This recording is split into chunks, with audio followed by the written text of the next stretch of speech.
Hello guys, pag-usapan lang natin ang breaking news. Ayon kasi sa balita, trending, ex mo, Daniel Padilla, ikaw pa rin ang gusto. Anong say mo, Daniel Padilla? Na alam niyo naman siguro, ayon sa balitang kumakalat sa social media, si Catherine Bernardo, meron na siyang nagugustuhan bigatin. Kaya napapag-usapan ang iwalayan Catherine Bernardo at Mayor Mark Alcala at kung bakit pinag-uusapan na ang tunay na nakita ng mga matang lawin. Siyempre, spotlight nga naman kasi sa mga mata ng karamihan ang tunay na kadahilanan dahil nakita mismo ng kanilang mga mata ang tunay na kadahilanan. Siyempre, iba na daw ang lakad ng dalawa. Hindi na katulad ng dati. Pero, ayon naman kasi sa iba, insecure at nagsiselos daw itong si Mayor Mark Alcala. At lalo-lalo na kasi nang dahil ang pinili niya ay isang artista na alam niyo naman siguro, mas famous pa si Catherine Bernardo kay Mayor Mark Alcala. Nagiging famous lang si Mayor Mark Alcala nang dahil nga naman kasi sa kakadikit niya kay Catherine Bernardo. Pero subalit may pinag-uusapan at pilit binabanggit umano sa social media na si Catherine Bernardo balak niyang balikan itong si Daniel Padilla. Na alam niyo naman siguro, pumayag na ang dalawa sa kanilang tambalan at magkakaroon nga naman kasi ng reunion movie kasi naka-line up na ang nasabing project sa ABS-CBN ayon sa management ng ABS-CBN at ayon din kay Direk Olivia, yan kasi ang mga napapag-usapan. At kaya nga naman kasi may bulong-bulungan na si Catherine Bernardo balak niyang balikan itong si Daniel Padilla. Malalaman na lang natin yan ang kumakalat na balita kung sakaling makita na natin si Daniel Padilla at Catherine Bernardo. At kung katotohanan ba na si Daniel Padilla at Catherine Bernardo ay sabay naglalaylo bilang artista. Ano kaya ang tunay nilang kadahilanan?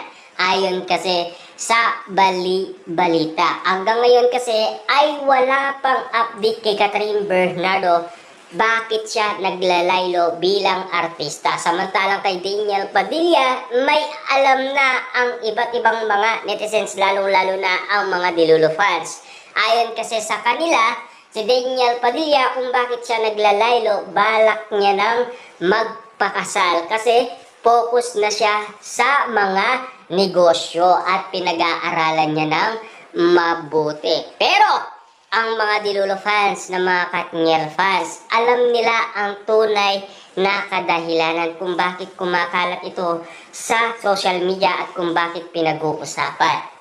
Ayon kasi, si Daniel Padilla nagiging good boy na nang dahil sa pag-ibig niya kay Catherine Bernardo at lahat ng ginagawa niya para kay Catherine Bernardo, lahat yan. Anda si Daniel Padilla pakasalan si Catherine Bernardo. Kasi si Catherine Bernardo wala pang nakakaalam kung bakit nga naman kasi wala sa mood.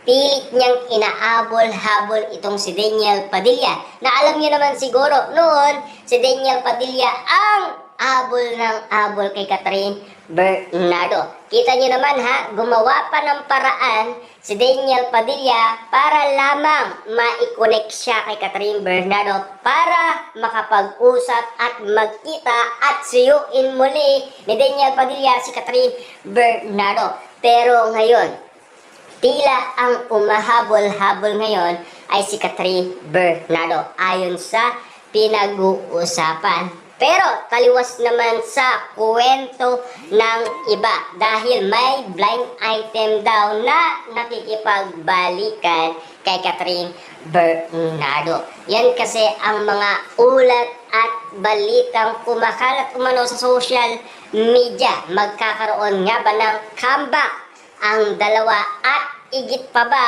ang mangyayaring pinag-uusapan na tila magiging katotohanan ba na katulad ng mga prediksyon ng mga manghuhula. Na alam niyo naman siguro, maraming naniniwala umano kay Jake Costura. Lalong-lalo na kasi tumama na siya ng isang beses sa Katniel. Sa pagkakataong ito, tatama kaya si Jake Costura patungkol umano kina Daniel Padilla at Catherine Bernardo?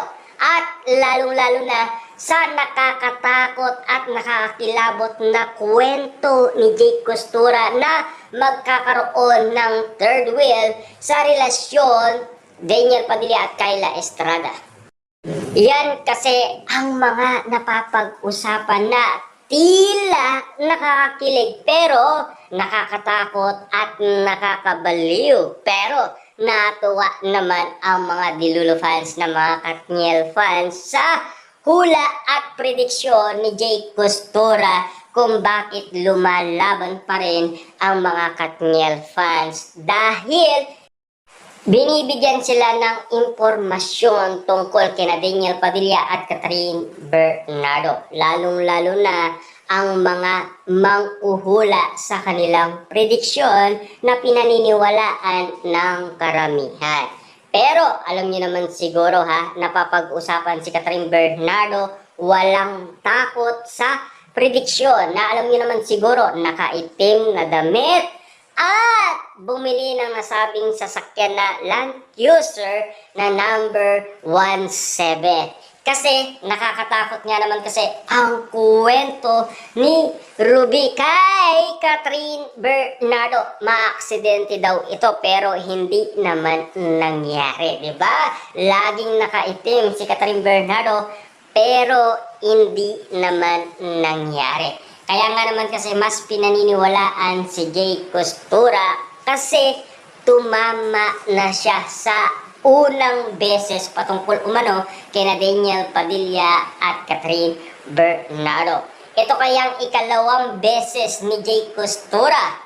Tatama na kaya siya sa pagkakataong ito dahil pinag-uusapan na sina Daniel Padilla at Catherine Bernardo sa kanilang comeback movie. At magkakaroon nga ba ng balikan tulad ng sinasabi ng karamihan at kung bakit kumakalat ito sa social media dahil napapag-usapan at pinagkakaguluhan at pinagpepestaan na ng karamihan. Dahil ito kasi ay kumakalat na ngayon sa social media at itong balitang ito ay nakarating na rin kay Christy Permin. Samantalang hanggang ngayon ay tahimik pa rin si Ogie Diaz. Kasi noon, si Ogie Diaz nung siya ay nag-announce ng iwalayan Katniel, pinatahimik